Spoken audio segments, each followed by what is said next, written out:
Thank you, Julia. Thank you for your presentation.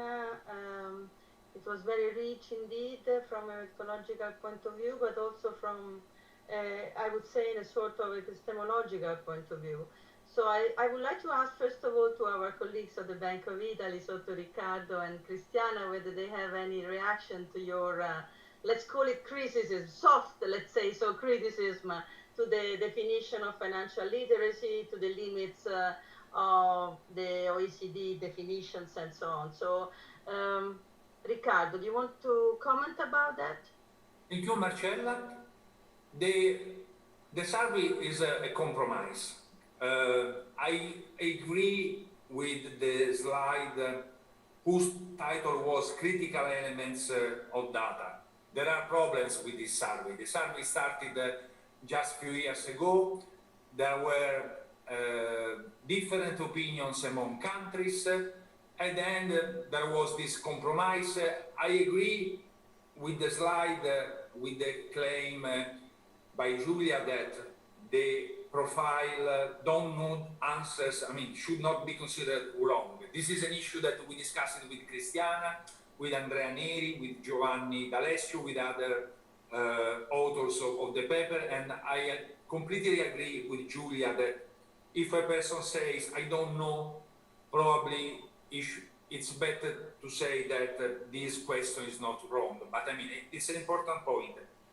I also agree on the unit of analysis. For example, in our survey on the balance sheets of households, the survey that we run every 2 years, we try to understand who is the person in the household, in the family that manages the finance. I saw the proposal by Julia that we should interview all the individuals, all the people that are in the household. This is difficult, but it's a good proposal. It's an important methodological point. With reference to the last point, the barriers to access, it's an interesting point.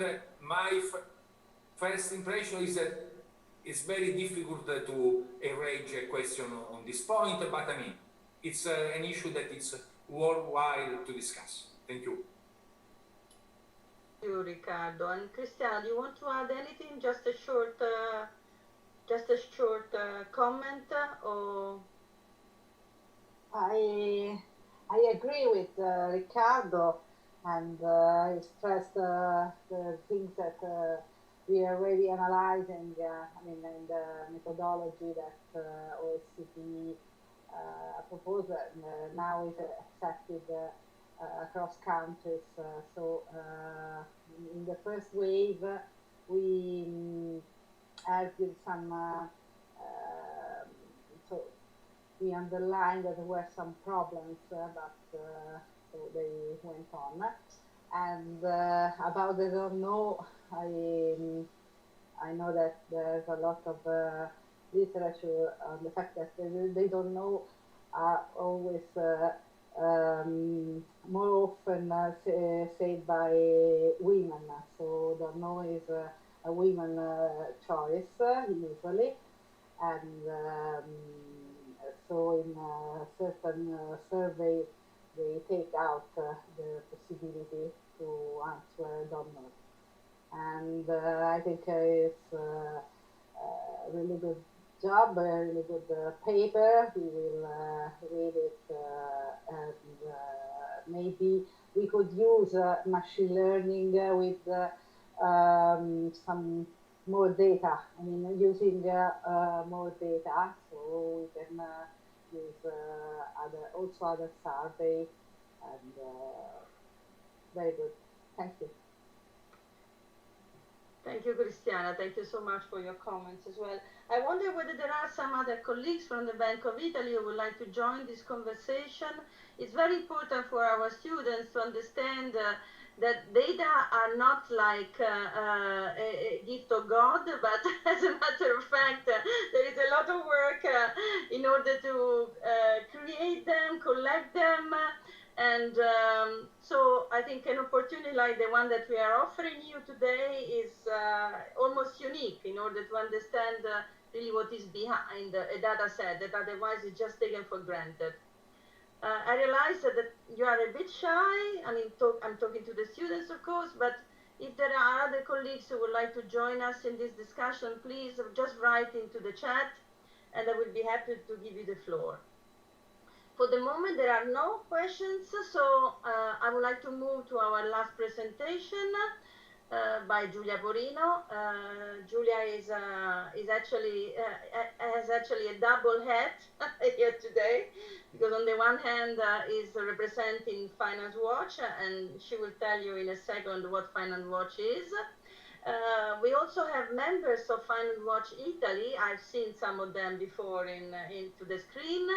So welcome, of course, to all of you. And but at the same time, Giulia is also a member of MinervaLab, and so she's very much interested, of course, in the description, analysis, commenting of financial education in a gender perspective. And by the way, again, as a message for the students, it's not just important as the data are collected and created, it's not just important to understand and implement different type of methodologies and using this data, but first of all, it is extremely important to have a vision in understanding the data and dealing with the data, because data can be very tricky otherwise. You must always have a vision in mind, and you must test this vision in using the data, otherwise the data can become a sort of hurricane in which you lose yourself. So Giulia will give you a vision, the European vision about that. So Giulia, the floor is yours. Well, thank you, Marcella. No pressure, by the way. Thanks a lot, first of all, for inviting me to this presentation. I'm just starting my timer so that I make sure I'm on time. So yeah. Just come a bit closer to the microphone, Giulia. Yeah. A little bit closer. Yeah. Is that better? Yes, thank you. Good. So let me share my screen. Let's share my presentation.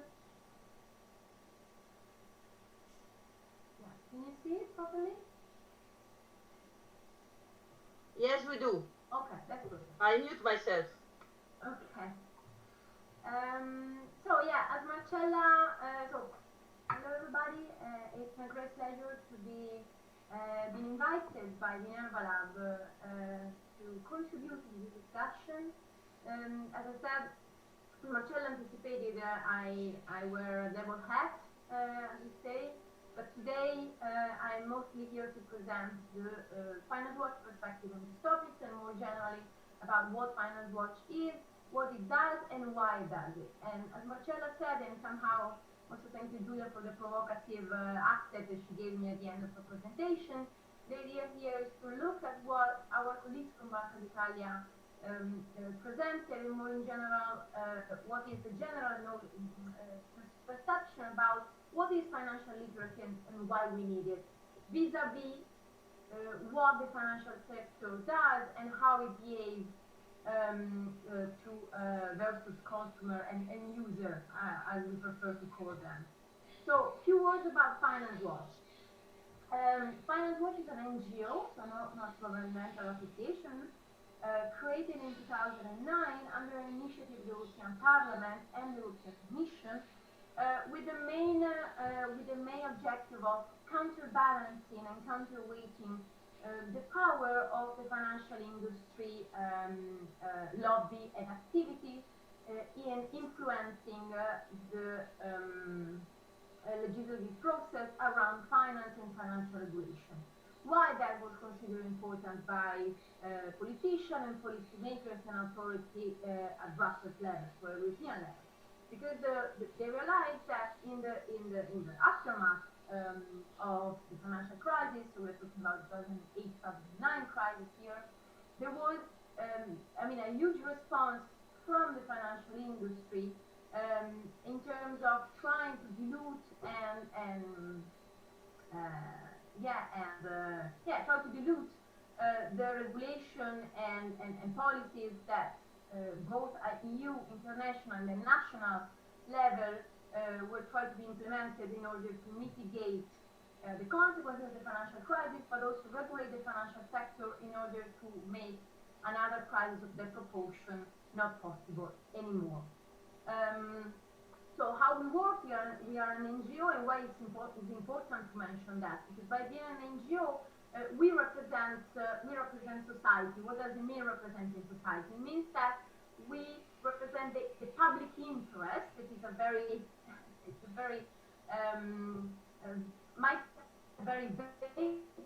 vague concept, but to make it in short, the idea is that we represent civil society and citizens. What does it mean, civil society? Civil society is basically can be organization, but also expert individuals.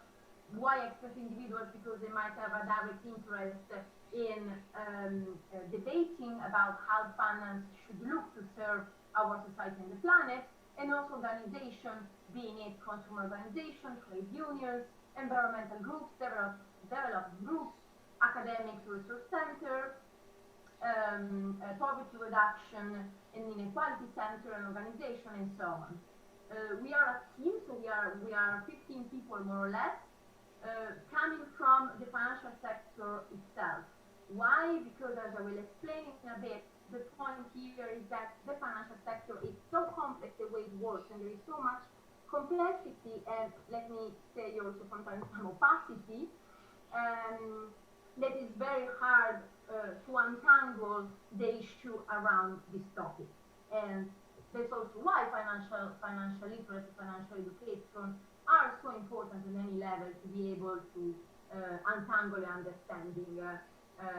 better understand those issues.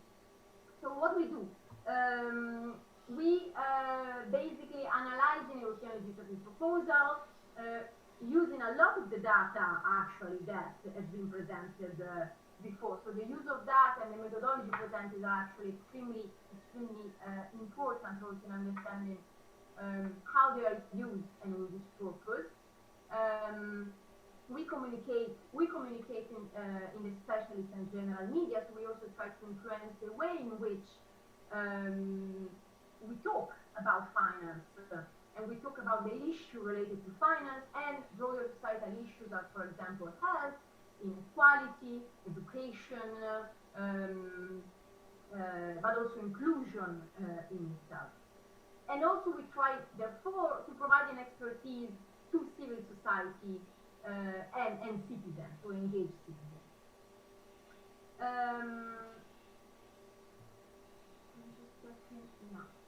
So, getting a bit more into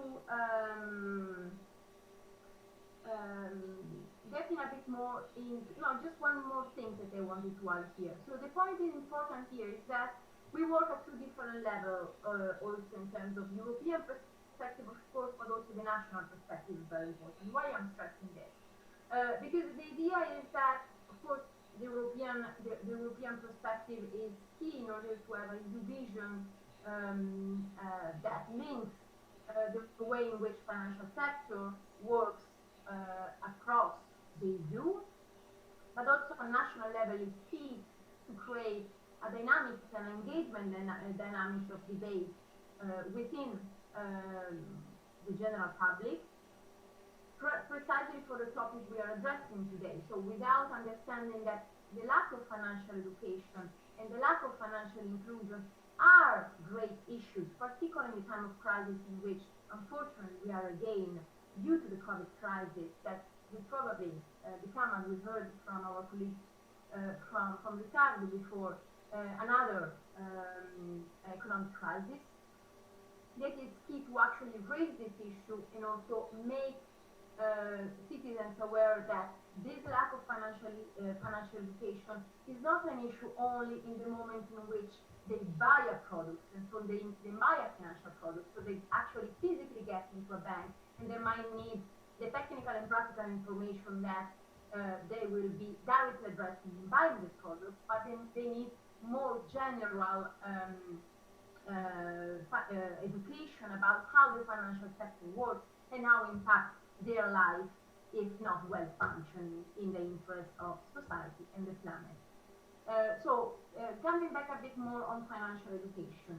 So of course, financial education is accepted, generally accepted as a necessary tool to empower citizens in order to make good choices in a very complicated world of finance. I will show you later what does it mean, complicated world of finance, and even more complicated given the complexity and multi-layer structure of the EU legislative process that of course influence the way the financial sector works. But given that assumption, so that financial literacy is good to empower citizens, is that we asking, is there a danger in placing too much faith and also, let me say, too much blame in consumer ability to deal with the financial industry? And is education alone enough to protect citizens in the today marketplace that, as said, is so complex and most of the time is so opaque? So again, as I said, is a huge problem, not just in developing countries, as we've seen also from the data and the chart we presented before, but the recent crisis revealed dramatically how the financial sector is very complex and what someone needs a particular set of skills to navigate it. Studies conducted quite recently, both at US level and OECD level, concluded that in fact, confirm what has been said in the presentation before. I'm not staying too long on that, but that citizens typically have this experience difficulty in applying financial decision making in their real life situation. So they might have some sort of basic financial education, but then in the moment of deciding the level of risk taking and the consequences linked to that level of risk taking that they're going to take, are not able to actually use precisely that educational literacy they might have received, if they received any. And then in fact, related to that, many of them could not pass a basic financial literacy test. So even worse of the first case. Why, in a way, the US case is more worrying than the EU case in this respect? I see that there are questions. Okay. I see a question, Marcella. I don't know if you want to interrupt and respond to the question, or want me to interrupt directly. I can share the question to Matthew Cleary, just to try to make it more interactive. No, don't worry, Julia, go on, and then we will put the question at the end. I just wanted to make it interactive, but yes, the studies are available, and the links of what I'm mentioning are listed at the end, so you will have access to it. The idea is that, so why the US case in a way is more worrying than the EU case? Because as we've seen with the 2007-2008 crisis, I'm sure that many of you remember the war subprime. What we realize is that US citizens have actually a greater tendency to actually risk-taking rather than the EU counterpart. Why? Also because the financial sector, in a way, is more aggressive in its selling practices, and we live in a sort of economic paradigm that is more prone to debt, and actually promote very much the use of debt as the best, as from time to time also the unique solution that citizens have to respond to their even basic needs from time to time.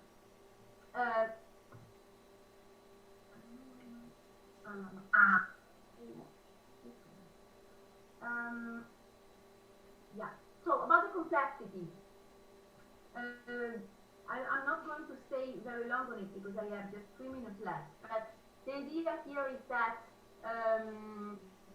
as you see, as I said before, the idea is that there are multi-layer of complexity, and this makes the untangling of issue related to financial sector and its regulation, and ultimately the way in which products work, and the way in which the misuse of those projects can also have consequences on their users is even more difficult to be understood and untangled.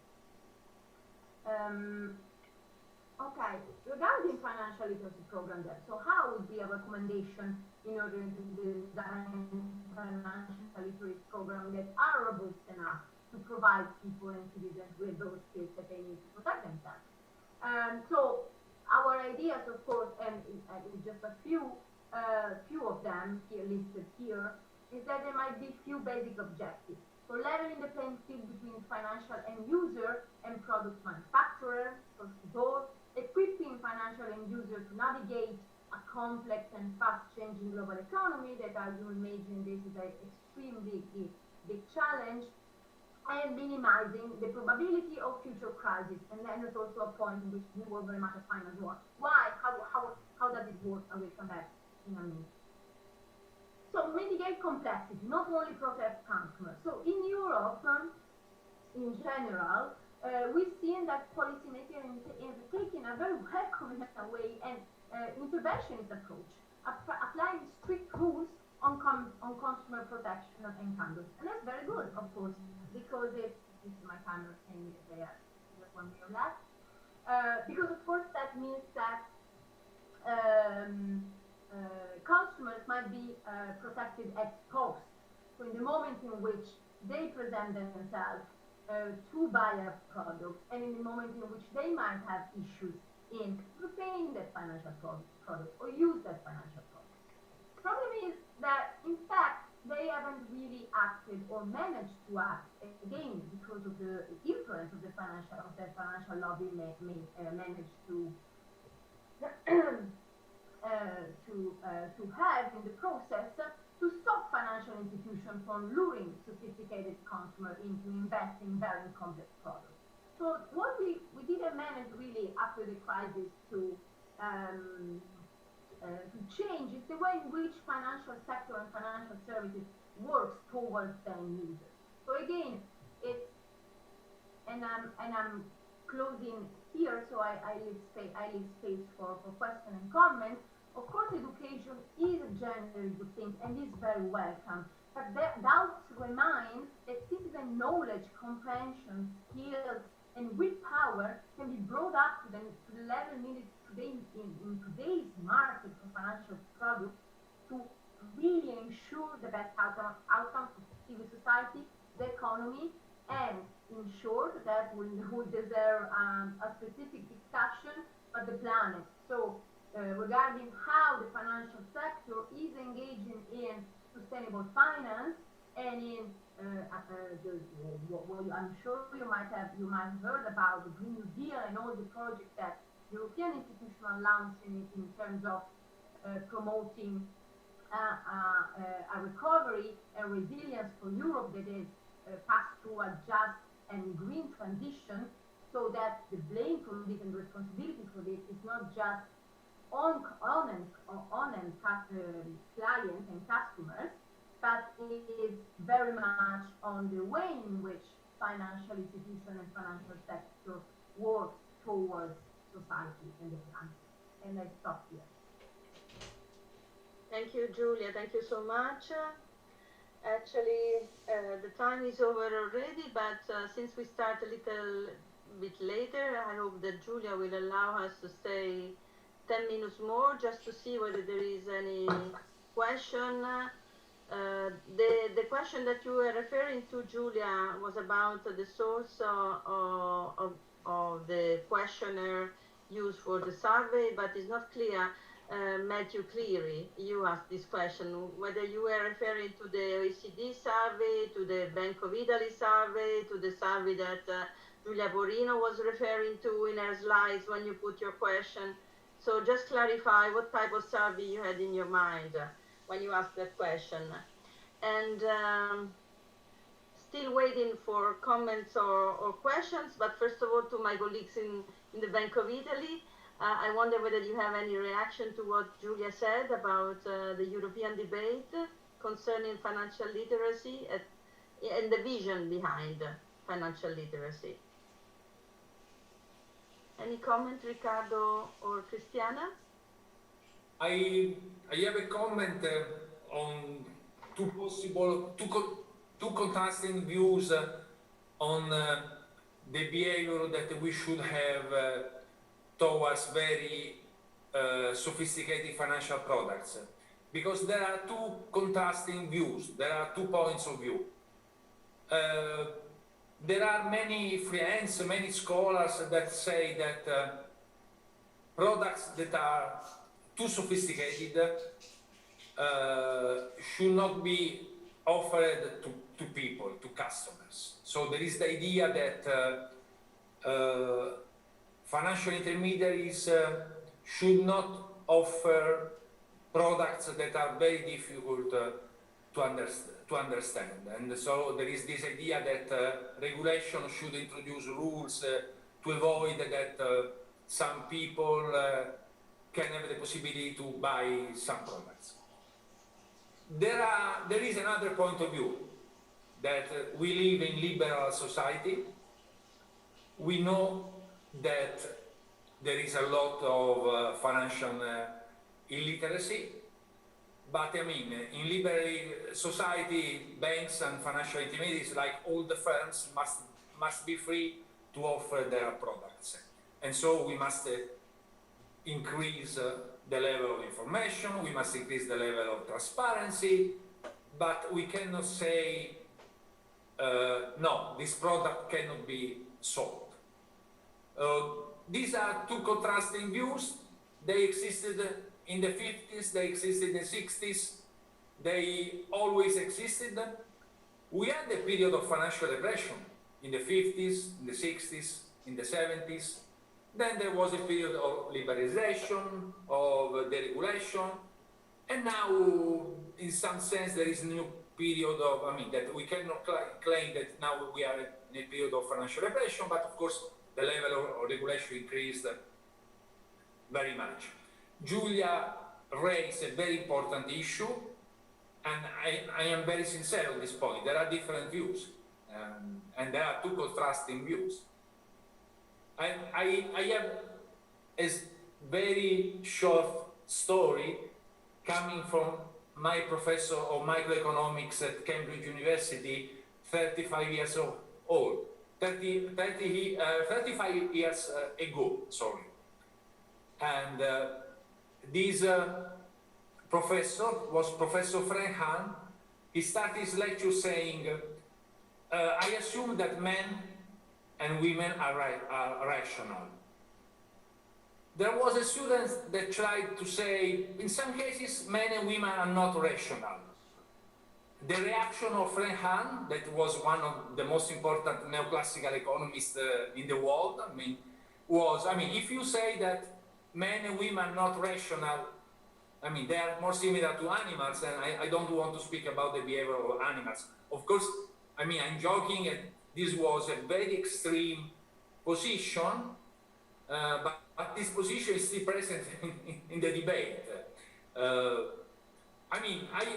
From a personal point of view, I'm ready to accept the idea that some products must not be sold to unsophisticated investors.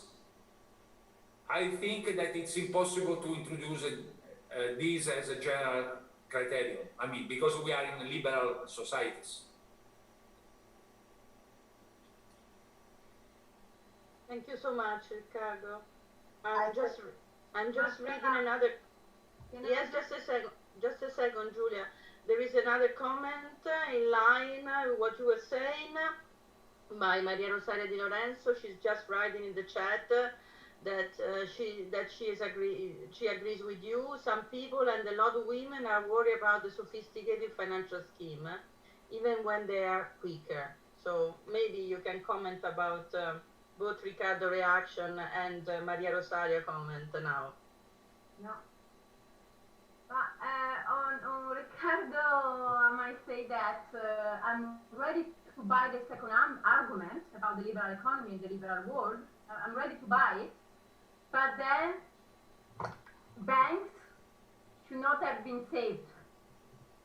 So we should have no bailout. So everybody has the right to take a bad investment decision and pay the blame, but then if you want to be really coherent, then we shouldn't save big financial institutions that fail with taxpayer money. So that for me would be like the right liberal. I mean, at least let's say a plain left field sort of liberal approach to the economy. Because if we consider that end user and consumer should be left free to take wrong investment decisions, then be it. But then when banks that are not even, we cannot even say, I hope that they don't claim they have problem of financial literacy, take bad investment decisions that basically brought them to collapse, then we should also let them collapse. I don't know, I'm being provocative, of course, because it's fun to be provocative in this discussion, but it's the first thought that came to me. Then you can tell me that it's too naive, and I'm playing naive, of course, I'm playing naive, so I know that the consequences are not possible, but then would be my reaction in a way. So it's provocative, but on a very friendly basis, of course, we can.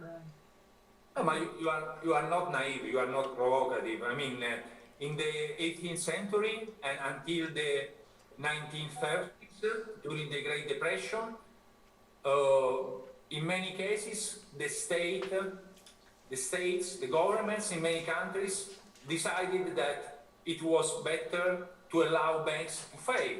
We didn't have banking laws in the States, in Italy, in Europe, in many countries, but the situation was much worse than today, because if you don't have regulation, if you don't put money in the banks at the end, in the 18th century and during the 30s, thousands of people lost their deposits. While, I mean, now, in the last years, there were problems, I mean, after the financial crisis, but not only in Italy, but certainly in Italy, but also in other countries, there are no depositors that lost 1 lira or 1 euro on their deposits since 1921. The last crisis in which consumers lost part of their deposits, 1921. Of course, in some cases, the state had to put money in the banks, but we refused the previous models of the 17th century, 18th century, in which banks failed, depositors lost their money, and there was also a strong contraction of credit, much worse than the contraction that we are observing in these days. But I mean, thank you for your consideration. And I must stop here because I was responsible for the big delay in the starting of the seminar, so I spoke too much. Thank you, Riccardo. Thank you. Yes, and these are really big issues. By the way, I think that it was more provocative, Riccardo, in speaking about rationality than Julia in talking about too big to fail, at least in our environment. Anyway, thanks. I mean, I'm always glad to reaffirm the importance of irrationality and diversity in economics. So you gave me really a big chance to do that. No, really, thank you so much also for this exchange of views. I think it's very important for our students, not only to understand the different sources of data, not only to understand the different methodologies available, not only to understand the different visions behind the collection of data and behind the methodology to be used, but also to understand that in economics you have different point of views, and you know already about that because Julia is telling you every day in every lecture. But this was another occasion, of course, to understand how is important the debate in economics in order to understand the reality and to fit, of course, your models and your data into the reality. Sorry, Marcella. Please, Cristiana. Yes, just one thing is Banca Italia reputation marketing. I mean, now we in June we create a new Directorate General for Consumer Protection and Financial Education, and we know that financial education is just a pillar is one of our three pillars to protect for consumer protection. I mean, because we have consumer protection with the ombudsman and also with the Financial Intermediaries Conduct Supervision Directorate. So we look at the transparency and for the aspect that concerns Bank of Italy, because if we talk about the financial product, we are in the concept field, so it's quite different. But we agree with Giulia that financial education can be the only pillar, the only aspect. Okay, that's it. Thank you, Cristiana. Thank you so much, really. Since, as you probably noticed, there are still students coming and going. This is just because actually we have this agreement with the Global Humanities Bachelor, thanks to Giulia. So I take this opportunity to say that everything was said today is also useful in order to develop some tools of financial education for foreign people. This is part of so-called terza missione of our university. We are actually carrying out a project that is called Freeport together with other faculties in our university, and especially with the contribution of the libraries of our university. So most of the debate that you have actually attended today will be also part of some financial education toolkits that will be distributed through our libraries in the next year. So feel free to come back to us, and of course, especially for those of you of foreign origin, take this advantage to know more about financial assets, financial tools, and financial literacy. So thank you so much to all the speakers. Thank you to the students. Thank you to Giulia for hosting us. I don't know, Giulia, whether you want to say something at the end to your students. Sorry. Thank you so much, and really, I mean, I will try to involve anyone to this Freeport project that is really important, and it's a matter of integration through different channels of foreign students here in Sapienza University. So feel free to contact us to promote also some initiative that you think could help in integrating the students that come from abroad. And this is a quite difficult time because we don't have this interaction and personal interaction, but we should work for integration of all new students and all the population inside here. Thank you. Yes, we close with this. Remember, Freeport is the project. You are all welcome. And of course, we also need volunteers to exchange with us views and opinions. And so, of course, the invitation is also to the colleagues from the Bank of Italy and to Finance Watch members and to Giulia Borino especially. Thank you so much. We stop here and have a nice month of financial education. Thank you. Thank you. Bye. Bye. Thank you very much. Thank you. Grazie, grazie a tutti e a tutte. Minerva. Grazie. Thank you. Bye Riccardo, bye Cristiana. Been a pleasure. Ciao Giulia.